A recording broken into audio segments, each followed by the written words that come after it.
Episode 161. Suamiku pria lumpuh.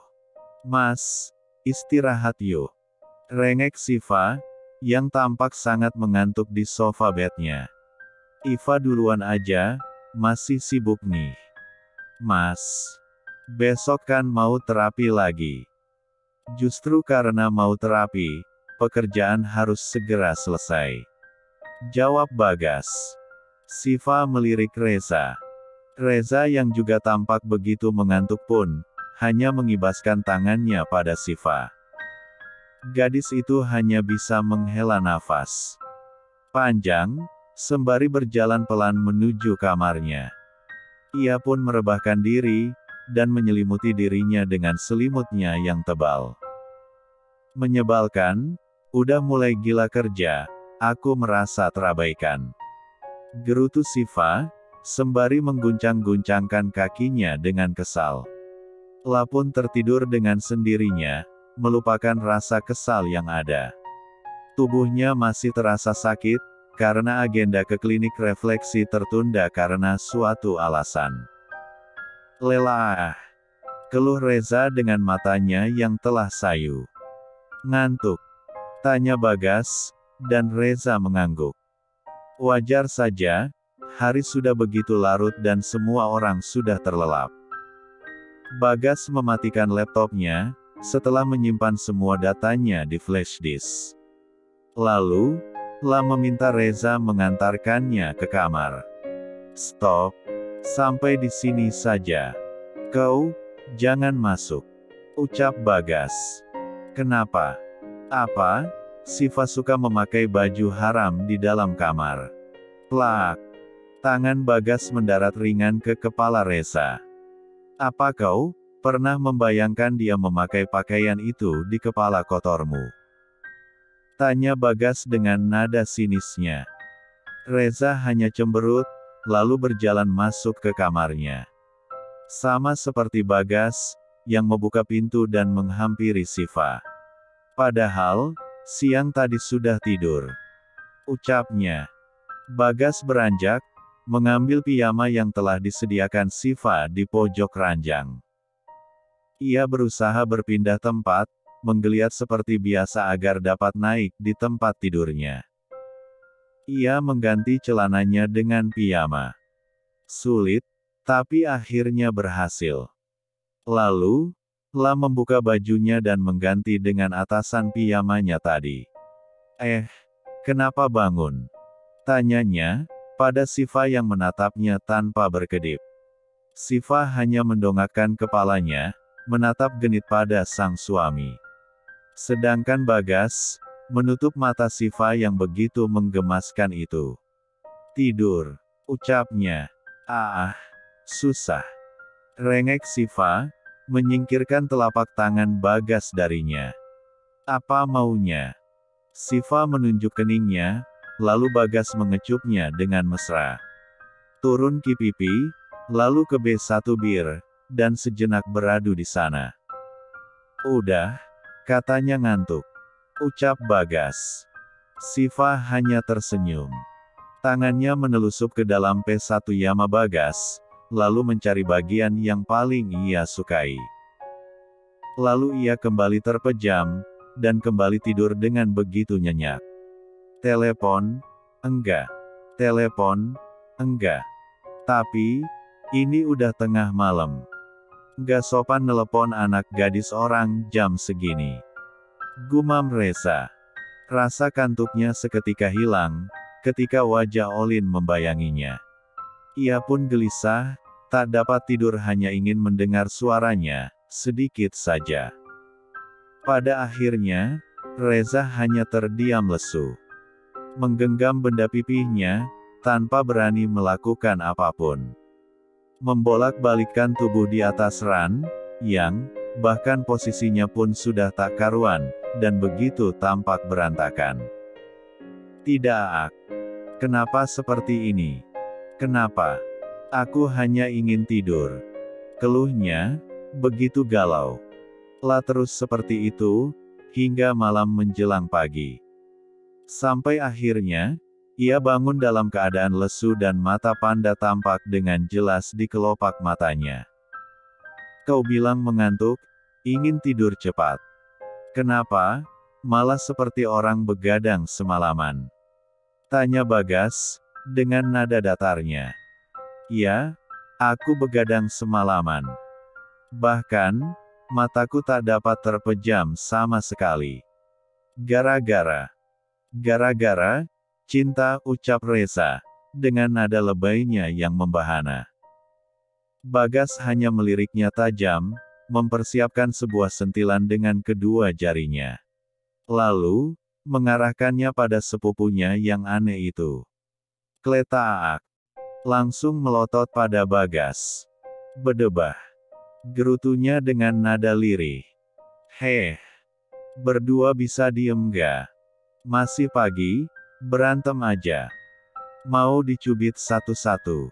Tegur Siva. Pi, Mami mulai galak. Iya, makanya diem. Yuk, abisin sarapannya. Balas Bagas pada bisikan Reza. Episode 162. Farhan membawakan tas Bagas, dan Siva membawa suaminya masuk ke dalam mobil. Mereka berangkat kembali untuk terapi yang kesekian kalinya. Bagas belum mengatakan pada Siva, jika ia sudah dapat sesekali menjentikkan jari-jari kakinya. Ia ingin memberi surprise, yang pasti akan begitu membahagiakan sang istri. Hanya tinggal menunggu waktunya, pasti itu akan terjadi. Batin Bagas, dengan menggenggam jari jemari Siva yang mungil. Mereka tiba di klinik. Karena jalanan tak terlalu ramai, mereka dengan begitu cepat sampai ke tempat tujuan. Siva lalu mendorong Bagas masuk, dan tanpa konsul ke Dokter Taufik, karena beliau sedang ada urusan lain di luar. Dan tanpa banyak kegiatan lagi, Bagas langsung diarahkan naik ke alat terapinya. Alat mulai digerakkan, perlahan tapi pasti sembari didorong maju agar tampak seperti Bagas tengah berjalan dengan kakinya. Tampak masih sulit, tapi tak sesakit kala itu. Ia pun sesekali berusaha menggerakkan kakinya sendiri, ketika perhatian Siva teralih ke yang lain. Sudah lumayan, ucap sang terapis. Ya, asal kita mau berusaha, bukan? Jawab Bagas, dibalas anggukan terapisnya. Tak hanya kaki, alat terapi pun dipasangkan di lengan. Sesekali ketika duduk, tangan Bagas dilatih kekuatan dan keseimbangannya. Bergerak ke kanan dan ke kiri, sembari menyeimbangkan bahunya yang lebar itu. Anda suka nge-gym? Ya, dulu hampir setiap sore. Tapi kini, mengangkat benda kecil pun begitu sulit. Sabar saja. Perkembangan Anda begitu baik. Saya rasa, sudah bisa diajak berdiri jika di rumah.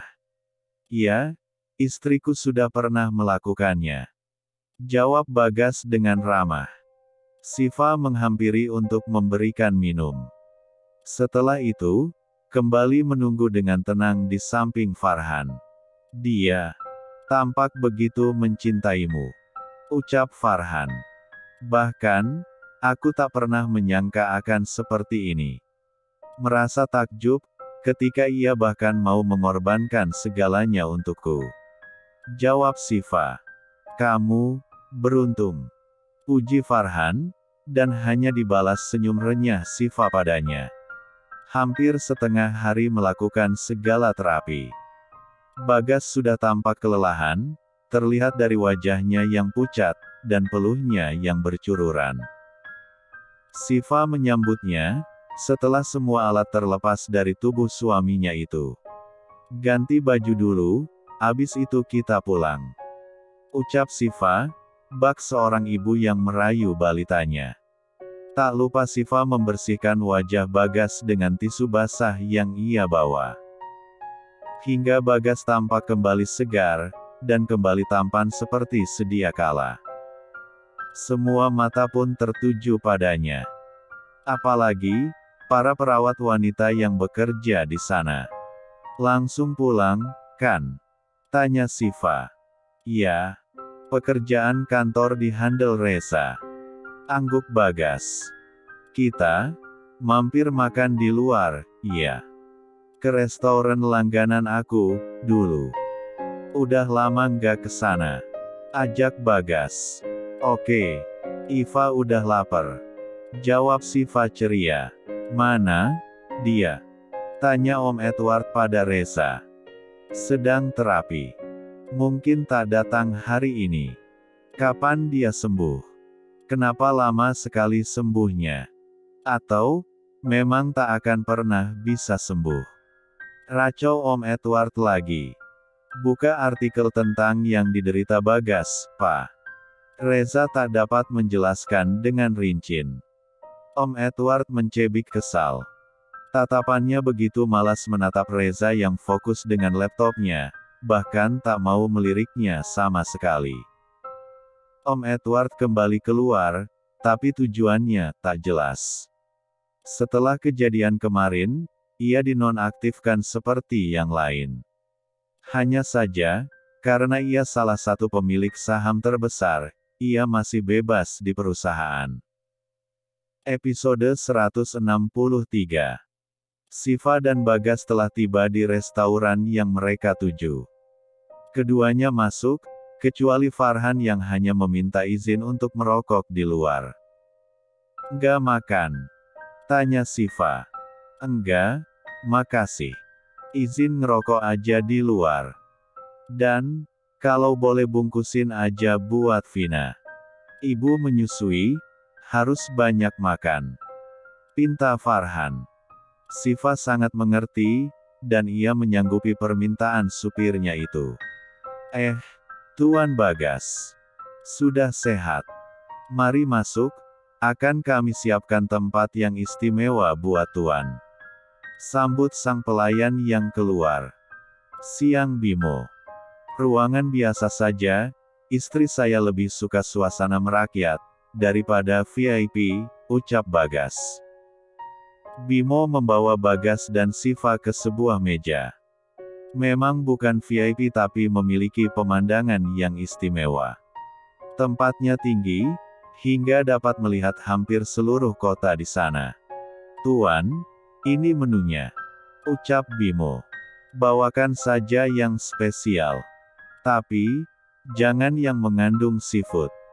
Nanti, ikan fugu saya mengembang lagi," ledek Bagas, mengedipkan mata pada Siva.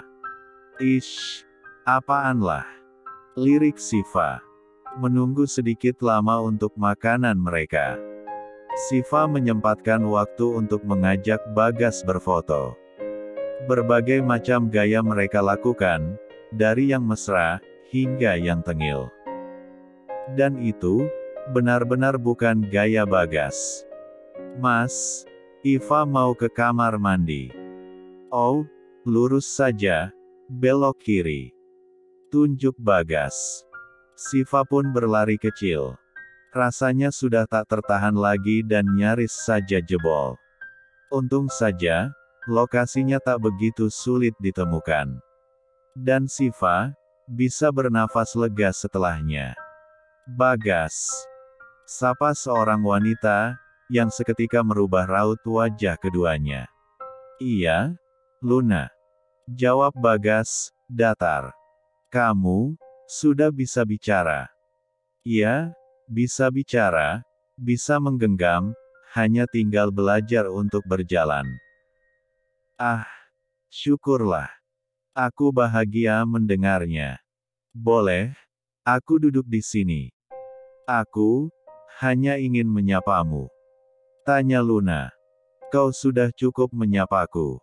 Pergilah, istriku sebentar lagi tiba," pinta Bagas. Luna memicingkan mata. Sebegitunya Bagas menolak, hanya demi istrinya. Padahal, dulu Bagas ramah meski dingin. Baiklah. Aku akan duduk di kursiku sendiri," ucap Luna. Ia pun pergi, mencari kursi yang kosong, tak jauh dari tempat Bagas duduk.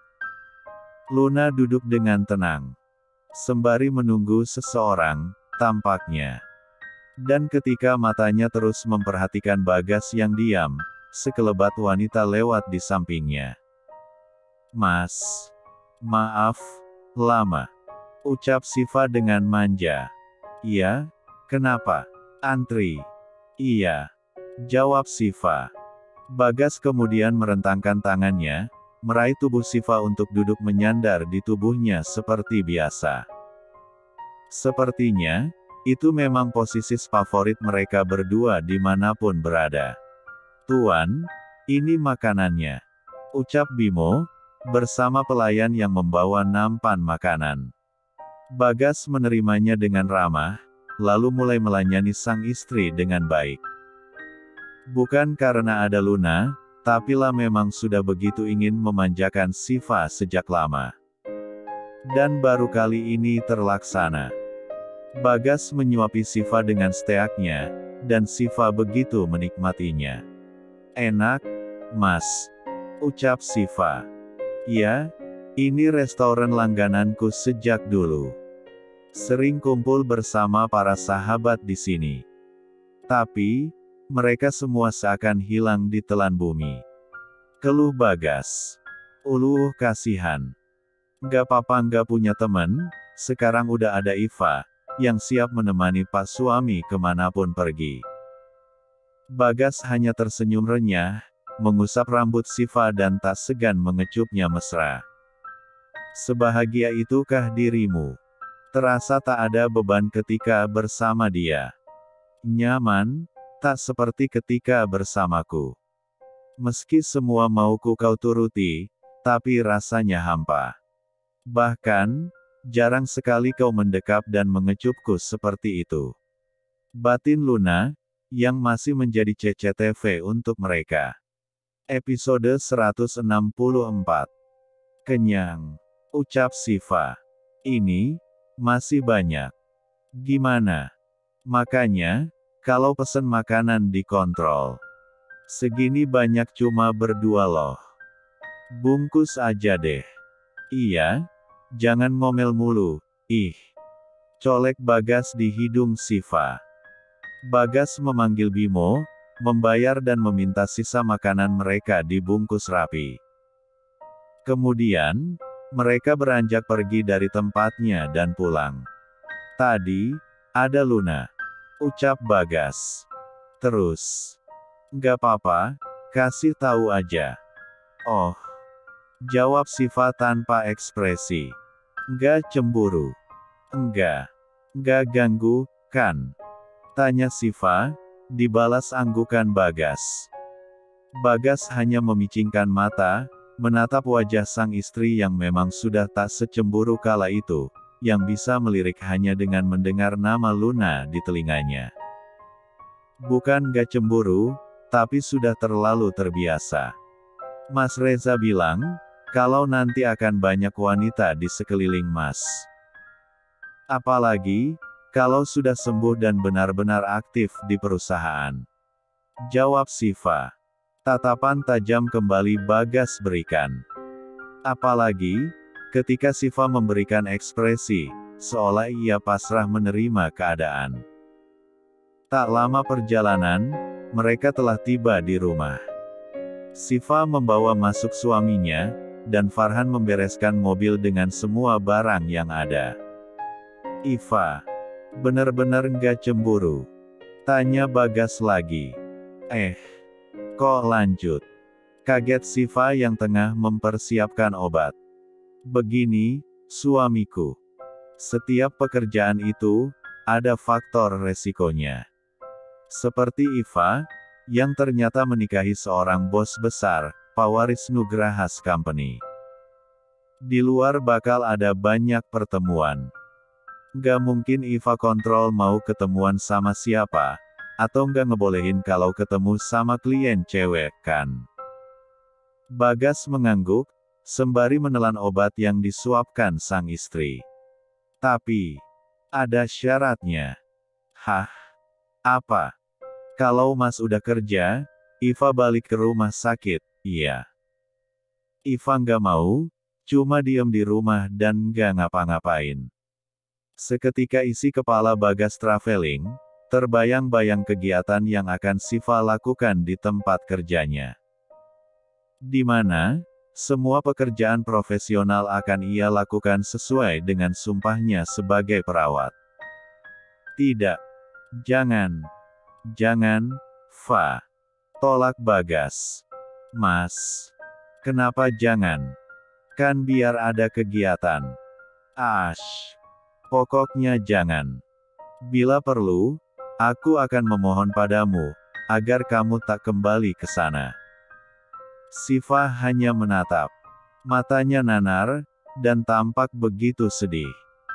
Wajar saja, karena memang itu cita-citanya sejak kecil. Bagas menatapnya lagi. Hatinya benar-benar tak dapat menatap mata sang istri dalam keadaan seperti itu. Akhirnya, ia merentangkan tangan untuk memeluknya. Iva tahu, kan, alasan kita dinikahkan. Siva mengangguk. Ya, kita dinikahkan, agar kamu dapat merawatku dengan baik tanpa terhalang gender. Nah, mendengar kamu ingin memandikan Reza saja rasanya sudah tak karuan. Apalagi, membayangkan kamu menyentuh besnyak pria di sana. Iya, maaf, ucap Siva. Bagas mengusap lembut rambutnya, lalu merebahkan diri untuk istirahat. Sedangkan Siva, mulai asyik dengan HP-nya lagi. Permisi, Pak. Saya mau izin untuk membersihkan ruangan. Pamit Olin, yang masuk ke ruangan Reza. Kenapa jam segini? Tanya Reza, bernada jutek sembari menatap jam tangannya. Maaf. Memang jam segini harusnya, untuk membersihkan ruangan. Bukankah, ini jadwal para karyawan pulang? Olin merasa gugup, melihat ekspresi Reza yang tampak terganggu. Kamu tahu, saya bukan karyawan. Sangat, tahu, Pak. Maka saya bebas, pulang jam berapapun saya mau. Lagi pula, pekerjaan saya lebih banyak dari mereka. Maaf, kalau begitu. Saya permisi dulu. Takut mengganggu. Ucap Olin, tampak begitu sedih karena pekerjaannya harus tertunda.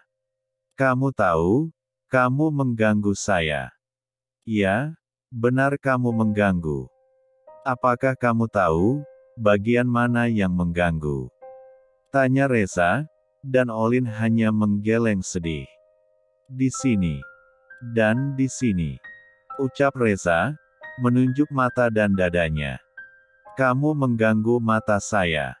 Karena ketika kamu dekat, saya akan langsung kehilangan fokus. Dan hati, kamu mengganggu hati saya. Karena ketika saya ingat kamu, bahkan mata saya tak dapat terpejam, meski saya begitu lelah dan mengantuk.